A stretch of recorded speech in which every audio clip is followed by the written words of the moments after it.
सितारा उड़ चुका है और ये बुलंदियों पे पहुंच चुका है। जिस सितारे की हम बात कर रहे हैं, भाई क्या बात है। कल भी हमारे जो पहले मेहमान थे उनसे हमें बड़ी एनर्जी मिली प्रोग्राम के बिल्कुल आगाज में, और जो आज हमारे मेहमान हैं उनकी भी क्या बात है। भट्ट साहब की बात करें, ऑलरेडी इतनी एनर्जी है। भट्ट साहब की बात करें, और ये भट्ट साहब आपको पता है कौन है? गोल्ड मेडलिस्ट नूर दस्तगीर भट्ट हमारे साथ मौजूद है। कॉमनवेल्थ गेम्स आपने देखी और ये पहला गोल्ड मेडल इन्होंने जीता, और मैं नूर दस्तगीर भट्ट साहब को क्रेडिट इस चीज का देता हूं क्योंकि इन्होंने एक वो उम्मीद दिलाई पूरी पाकिस्तानी टीम जो सारे खेलने गए हुए थे कि नहीं हम जीत सकते हैं। He was the first one जिन्होंने जीता।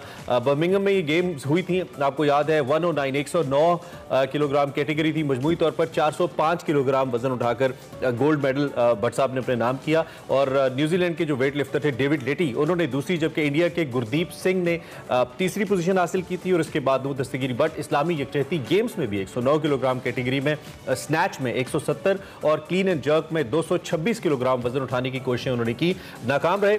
मेडल जीतने के हवाले से अपने नाम ना कर सके, लेकिन मजमूई तौर पर जो कॉमनवेल्थ के अंदर उनकी परफॉर्मेंस थी वो बहुत ही कमाल थी। एंड ऑफ कोर्स उन्होंने गोल्ड मेडल पाकिस्तान के लिए जीता और आज हमारे साथ हैं। आपको सबसे पहले तो खुशामदीद कहेंगे और आपको बहुत बहुत मुबारकबाद भी देंगे। आपने जो गोल्ड मेडल जीत कर हम सबको एक खुशी दी है। वी वर वेरी एक्साइटेड जब हमें पता लगा कि आप गोल्ड मेडल जीते हैं। आपकी इस वक्त क्या फीलिंग्स थी?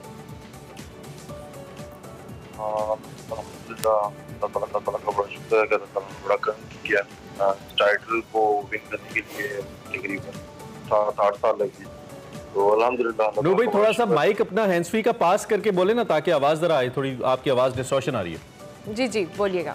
जी अल्हम्दुलिल्लाह, अल्लाह ताला का बड़ा शुक्र है कि अल्लाह ताला ने बड़ा करम किया है और वहाँ पे मैंने पाकिस्तान के लिए गोल्ड मेडल हासिल किया। इसमें 7-8 साल की स्ट्रगल है इस टाइटल को विन करने के लिए। और जो लास्ट भी जो कॉमनवेल्थ गेम थी वहाँ पे भी मैं अनफॉर्चुनेटली ब्रॉन्ज हो गया था और मतलब गोल्ड मेडल नहीं ले पाया था। तो इस बार फोकस पूरा था कि वहाँ पे गोल्ड मेडल पाकिस्तान के लिए लेके जाए। वो वालिद साहब वाला क्या किस्सा है जो वालिद साहब ने कहा था कि वालिद साहब नाराज हो गए थे पिछली दफा आप गोल्ड मेडल नहीं लेके आए, और फिर आपने खुद इस बारे में बात भी की, तो फिर जब अब लेके आए तो वालिद साहब के क्या जज्बात थे, जरा हमें सुनाइए ना। जी बिल्कुल, क्योंकि लास्ट टाइम भी जो हमारी तैयारी थी वो गोल्ड मेडल के लिए ही थी, लेकिन अनफॉर्चुनेटली वहाँ पे एक जो लिफ्ट थी वो मेरी ड्रॉप होने की वजह से मैं जो है ब्रॉन्ज पे चला गया था। तो पिछली बार इसलिए उन्होंने मतलब थोड़ा नाराज हो गए थे कि मैं परफॉर्मेंस जो दे सकता था मैं वो नहीं दे पाया।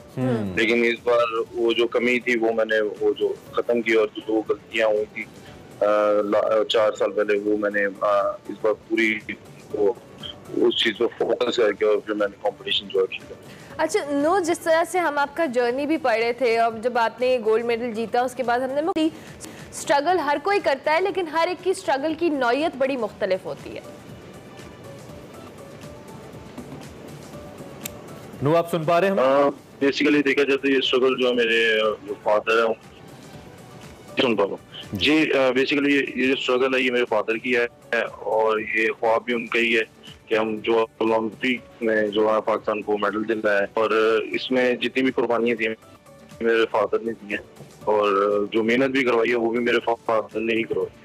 तो आई थिंक ये क्रेडिट जो उन्हीं को जाता है, क्योंकि जितने आई थिंक हमें जब 12 साल के थे, मैं और मेरा छोटा भाई अंजला जो था वो 8 साल का था और मैं 12 साल का था जब हमने वेट लिफ्टिंग स्टार्ट कर दी थी। और ये थी कि 13-14 साल की जर्नी हम मतलब ये तैयारी करते आ रहे हैं और हम चल रहे हैं। अच्छा चले थोड़ा सा टिपिकल सवालों से हट जाते हैं। रातों रात एक लड़का गुजरावाला का आपका जिसको कोई नहीं जानता है सच नेशनल लेवल के ऊपर, वो पाकिस्तान के लिए खेल रहा है और रातों रात वो एक सुपरस्टार बन जाता है। एक प्राइम मिनिस्टर से लेकर मिनिस्टर से लेकर एक्टर से लेकर हर शख्स उसको अप्रिशिएट कर रहा है, उसकी तस्वीरें शेयर कर रहा है। How was the feeling no at that time? मतलब एकदम से अल्लाह ने आपको इज्जत दी, ऑब्वियसली आपकी बहुत मेहनत थी पीछे, लेकिन वो फील क्या थी जो आपने गोल्ड मेडल उठाया एंड देन बल्ले बल्ले हो गई आपकी? अल्हम्दुलिल्लाह मैं इससे पहले जूनियर वर्ल्ड चैंपियन हो चुका हूँ और साउथ एशियन गेम्स भी चैंपियन हो चुका हूँ, तो मैं फीलिंग पे दूर हो चुका हूँ, लेकिन इतनी हाई रेट नहीं थी। लेकिन अल्हम्दुलिल्लाह इस बार पाकिस्तानी अवाम और पाकिस्तान गवर्नमेंट ने भी बहुत ज़्यादा सराहा है मेरे इस मेडल को। तो अल्हम्दुलिल्लाह अल्लाह ताला का बड़ा शुक्र करता हूँ कि जो मेहनत हम कर रहे थे इतने सालों से वो आज रंग ला रही है कि हमें पाकिस्तान जो है अप्रिशिएट कर रहा है। जबरदस्त। नो, ये भी बताएगा ऑब्वियसली, अब जिस तरह से आपने कहा आपको अच्छी फीलिंग तो आई, आप मेहनत बहुत सालों से कर रहे थे, लेकिन मैं ट्रेनिंग के हवाले से जानना चाहूँगी कि आपका जो ट्रेनिंग का एक पैटर्न था वो किस तरह का था, क्योंकि obviously weight lifting is not an easy sport, उसको आपको बड़ा जांच तोल कर सारी चीज़ें करनी होती हैं अपनी, चाहे डाइट प्लान हो या ट्रेनिंग हो, तो इस ट्रेनिंग वाले जर्नी के हवाले से भी बताएं। ट्रेनिंग हमारी तकरीबन साल के 365 दिन चलती है, हमें ईद पे भी छुट्टी नहीं मिलती और ना ही हमें बाहर आने जाने की इजाजत है करते।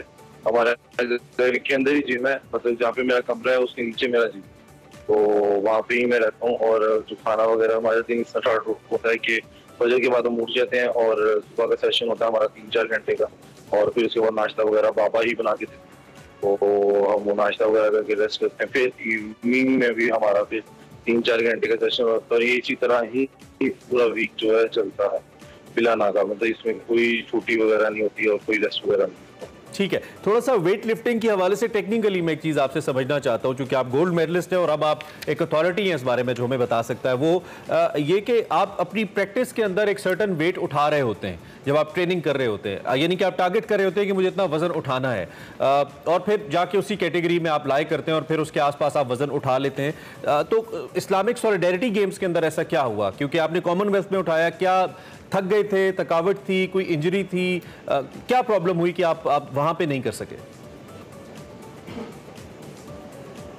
बेसिकली मैं आपको एक चीज बताता हूँ कि जो एक वेट लिफ्टर होता है, मैं कैटेगरी का वेट लिफ्टर हूँ, तो हमें रिकवर करने के लिए ऑलमोस्ट 2 से 3 मंथ चाहिए होते हैं, क्योंकि एक मेगा इवेंट में आप पार्टिसिपेट कर रहे हो, वहाँ पे अपना मैक्सिमम दे रहे हैं, तो उसमें आपकी बॉडी जो है पूरा अपना जो है जोर लगा देती है, उसके बाद आपको रिकवर करने में टाइम चाहिए लगता है। और कॉमनवेल्थ गेम्स में मैंने जो है बेस्ट किया, और वहाँ पे अपने फाइट भी देखी होगी, पूरे पाकिस्तान ने देखी होगी कि कितनी जबरदस्त फाइट हुई है वहाँ पे। तो उसके बाद अगर मैं इस्लामिक गेम्स पे यही, अगर मैं जो मैंने कॉमनवेल्थ गेम्स पे किया, अगर मैं यही एक हफ्ते बाद कॉम्पिटिशन था, तो अगर मैं ये कर लेता वहाँ पे भी, तो आई थिंक मैं वहाँ पे भी गोल्ड मेडल था। लेकिन अनफॉर्चुनेटली मैं वहाँ पे इसलिए परफॉर्म नहीं कर पाया क्योंकि एक वेट लिफ्टर को, और मेरी, क्योंकि मैं एक हैवी वेट का कैटेगरी हूँ, क्योंकि मुझे रिकवर करने में ज्यादा टाइम लगता है। अच्छा। तो मुझे कम से कम भी 2 या 3 महीने चाहिए थे, और अगर इंटरनेशनल देखा जाए तो जो लड़के वहाँ पे आए थे वो सीधा डायरेक्ट ही आए थे, मतलब वहाँ पे खेलने के लिए, और मैं यहाँ से कॉमनवेल्थ गेम खेल के यहाँ से सीधा वहाँ पे गया। तो अनफॉर्चुनेटली वहाँ पे मेडल नहीं आ पाया, लेकिन मेरा नहीं गया। नहीं, आपने जो कर दिया वही, और आप अगर मेडल ना भी जीते तो पाकिस्तान के लिए मैं हमेशा कहता हूं कि खेलना इटसेल्फ एक इतना बड़ा एहसास है कि आपने पाकिस्तान को रिप्रेजेंट किया जाके 24 करोड़ लोगों में से, तो आई थिंक यही बहुत बड़ा एहसास है। वेट लिफ्टिंग का क्या फ्यूचर बट साहब आप देखते हैं, क्योंकि बहुत ज़बरदस्त स्पोर्ट है और पूरी दुनिया के अंदर इसको बड़ी पजीराई भी हासिल है, और हमारे पास आप जैसे बड़े ज़बरदस्त प्लेयर्स भी मौजूद हैं, आपका तो फैमिली खेल है, ये फैमिली स्पोर्ट है और आपके इलाके का भी है, तो आप इसका फ्यूचर क्या देखते हैं? क्या गवर्नमेंट को इसके ऊपर फोकस करना चाहिए, बीइंग प्लेयर, बीइंग एथलीट? आप इस पे हमें बताइए।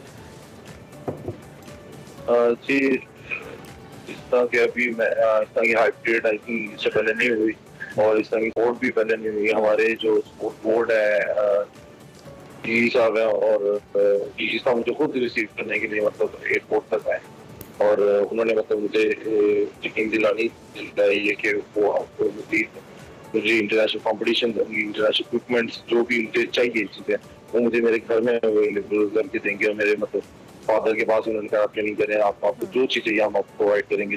तो मुझे लग रहा है कि आने वाले जो भी ओलंपिक्स गेम्स हैं 2024 में, तो इंशाल्लाह ताला मुझे उम्मीद है कि मैं पाकिस्तान के लिए साथ। ज़बरदस्त। और जो नए वेट लिफ्टर्स हैं जो इस स्पोर्ट के अंदर अपनी किस्मत आजमाना चाहते हैं, जिनको लगता है कि वो आप ही की तरह किसी प्लेटफॉर्म पे जाके पाकिस्तान को कोई एजाज़ दिला सकते हैं, उनको क्या मैसेज देंगे आप? देखिए, इसका सिर्फ एक ही मैंने जो फॉर्मूला सीखा है अपने फादर से, वो है मेहनत। आप मेहनत करते रहे, अल्लाह ताला आपकी मेहनत कभी भी रखा सकता। तो इंशाल्लाह ताला अगर मैं काम पे आया हूँ तो इंशाल्लाह ताला आप भी मेहनत करते रहे, इंशाल्लाह ताला आप भी एक दिन चला। अगर नू आप हमें वो पहला जुमला जाते जाते बता दें, जब आपने अपने अब्बा जी को फोन किया या उनसे मुलाकात हुई और बताया, या गोल्ड मेडल जीतने के बाद जो पहला जुमला उन्होंने आपको कहा, याद है कोई आपको? क्या कहा उन्होंने? जी मैंने कॉमनवेल्थ गेम्स में क्लास जो अटेम्प्ट थी मैंने नहीं की थी, उन्होंने कहा था मुझे वो भी करके आनी चाहिए।